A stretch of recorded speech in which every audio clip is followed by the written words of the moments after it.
Olá, turma, tudo bem com vocês? Eu sou a professora Cíntia, professora de História. Hoje nós vamos para a aula número 26 do 8º ano. E o tema da nossa aula é Família Real no Brasil, motivos e a abertura dos portos. Para o desenvolvimento desse assunto, nós temos alguns objetivos a serem atingidos por vocês.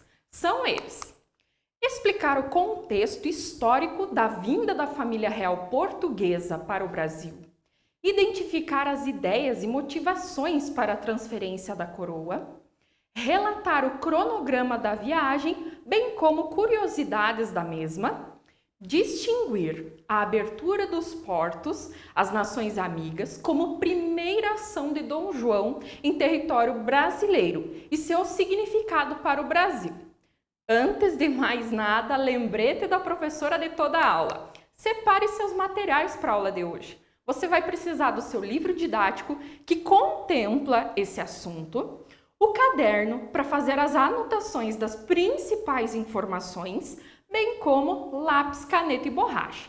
Se você já está com esses materiais em mãos, agora podemos prosseguir. Então, no início do século XIX, o que estava acontecendo na Europa? A Europa vivia uma grave crise política e militar. O que acontecia? Nós tínhamos duas potências naquele momento. O exército francês de Napoleão Bonaparte, que dominava boa parte do continente europeu, e do outro lado nós tínhamos a Inglaterra, que tinha uma enorme armada e era considerada a senhora dos mares, dominava a parte naval. No meio dessas duas potências, desses dois gigantes, estava Portugal, que era economicamente pobre, apesar das inúmeras colônias que ele tinha. Esse país tinha, principalmente na África, América e também na Ásia. O que vai acontecer? O Império Napoleônico ele vai iniciar com o 18 Brumário. Então, por meio de um golpe, Napoleão Bonaparte assume o governo da França. Esse golpe que foi lá do 9 de novembro de 1799. Nós já estudamos ali na sequência da Revolução Francesa. Ocorre a Batalha de Trafalgar em 1805. A marinha francesa até tentou invadir a Inglaterra, porém foi derrotada, não teve o sucesso que esperava. Claro, a Inglaterra dominava o mar, conhecia todas as técnicas, ficava difícil para Napoleão dominar essa parte. O que vai acontecer? Pensando em desestabilizar a economia inglesa, o que o Napoleão vai determinar em 1806? O bloqueio continental. O que dizia esse documento colocado por Napoleão? Todo país que comercializasse com a Inglaterra ou ainda recebesse navios ingleses seria invadido por suas tropas. Ou seja, Napoleão não tinha condições de invadir a Inglaterra, mas conseguia invadir outros países e a ideia era desestabilizar a economia inglesa, uma vez que a Inglaterra era o principal fornecedor de mercadoria daquele momento.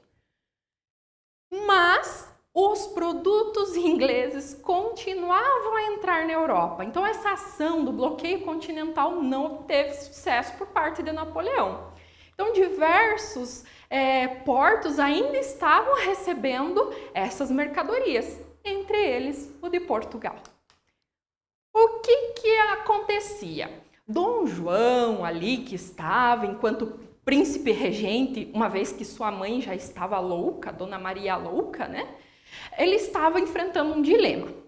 Ou se submetia ao bloqueio continental e rompia relações com a Inglaterra, o que significaria, então, expor as colônias portuguesas ao poderio naval inglês, ou seja, poderiam ali estar sendo invadidas pelos ingleses, ou então desacatar a ordem de Napoleão e ainda isso resultaria na invasão de Portugal pelas tropas francesas.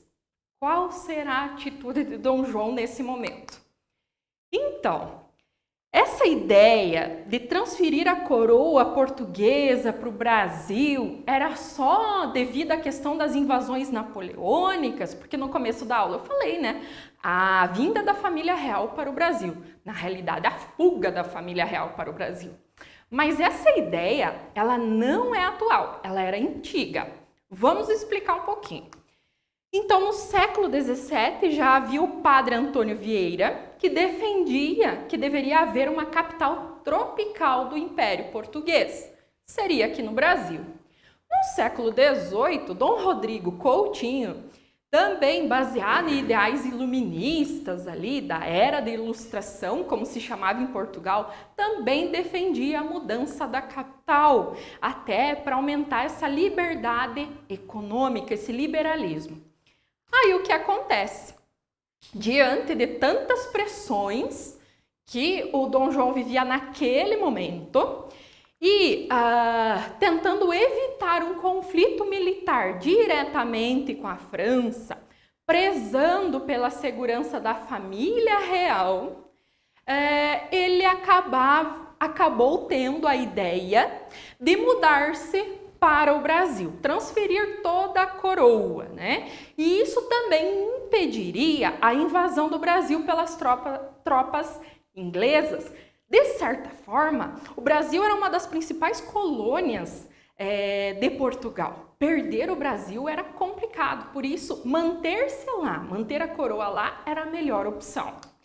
Neste sentido, no mês de outubro de 1807, os governos inglês e português negociaram essa transferência da família real para o Brasil.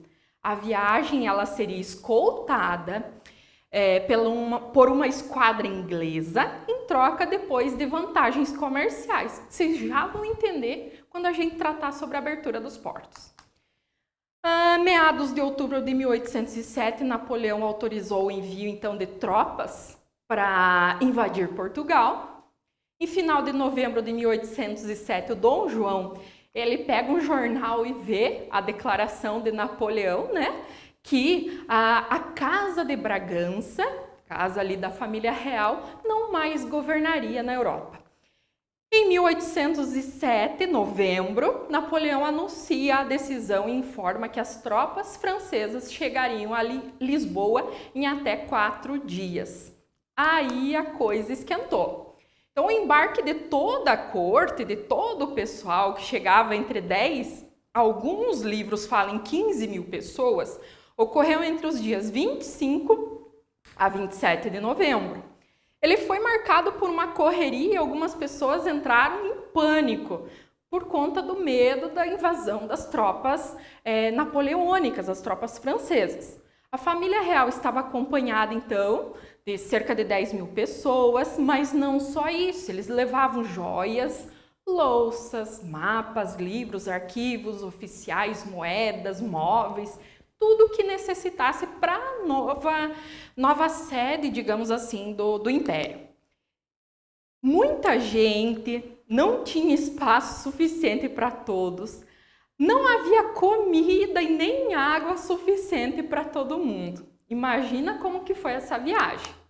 Em 24 de janeiro de 1808, a nau que conduzia o príncipe regente Dom João e a rainha Dona Maria I, a Dona Maria Louca, né? Como parte da comitiva real, ela chega em Salvador. Pela primeira vez é que a família real europeia pisa em território americano.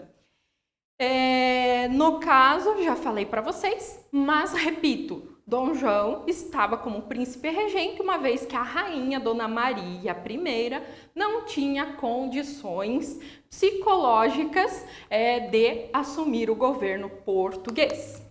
Curiosidades da viagem: foram 8 naus, 3 fragatas, 2 breques, escunas, entre outros, 21 navios mercantes, sem contar a esquadra britânica que vinha para fazer essa escolta. Dona Maria Louca falava com frequência na viagem: não corram tanto, vão pensar que estamos a fugir. E realmente eles estavam, né? O percurso foi bastante demorado e também turbulento. Não existia nenhum tipo de geladeira, então a comida, que era basicamente azeite, lentilha, repolho azedo, bacalhau e carne de porco, ela acabava estragando no trajeto e ainda acabando. Algumas pessoas passaram mal com o balanço do mar e ainda vomitavam nas embarcações. Pragas como piolho estavam a bordo, tanto é que mulheres que estavam, como a Carlota Joaquina, elas acabaram, algumas tiveram que raspar o cabelo por causa de tanto piolho e outras, pela vergonha de estar com o cabelo raspado, colocaram um turbante na cabeça.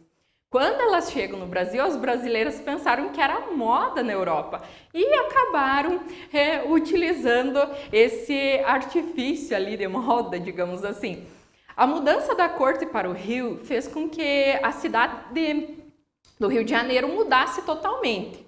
Porque o Dom João VI, ele mandou limpar as ruas, pintar as fachadas de prédios e ainda colocar uma certa ordem na região. Uma das primeiras ações de Dom João em território brasileiro foi a abertura dos portos às nações amigas. Como é que isso aconteceu? Em 28 de janeiro de 1808, ele assina um documento que permite a entrada de produtos ingleses e o fim do monopólio português. Então, todas as nações parceiras de Portugal não precisavam levar sua mercadoria para Portugal trazer para o Brasil, uma vez que Portugal até estava sob domínio francês. Agora as nações amigas vinham e traziam suas mercadorias diretamente ao Brasil. Isso daí representou o rompimento da dependência brasileira em relação à metrópole portuguesa. Foi o primeiro passo para a nossa independência. Não quer dizer que significou a liberdade econômica, mas uma nova dependência agora do capital da Inglaterra e não mais de Portugal, que era a nossa metrópole. E a aproximação do Brasil com as culturas europeias por meio desse comércio mais próximo. A abertura dos portos, então, decorreu também do fato do território português estar ocupado por tropas francesas. Os portugueses não teriam condições de abastecer o Brasil com produtos europeus, então nem como exportar produtos coloniais para os portugueses. Por isso, a necessidade da abertura dos portos. Além disso, em 1810, Dom João assinou também o Tratado de Comércio e Navegação, o que concedia certas tarifas alfandegárias, de transferências ali de produtos, fossem eliminadas, principalmente para a Inglaterra. A abertura dos portos, então, significou o término da exclusividade comercial com a metrópole, uma vez que brasileiros poderiam comercializar com outros países. Na próxima aula, nós continuaremos a falar sobre a família real, mas agora entendendo as inovações ocorridas no Brasil e a elevação do país. O nosso país tornou-se Reino Unido de Portugal e Algarves. Agora vocês vão para a atividade que tem por objetivo revisar esse assunto e fixar algumas informações que serão utilizadas posteriormente. Bons estudos a todos, um abraço, até a próxima e tchau!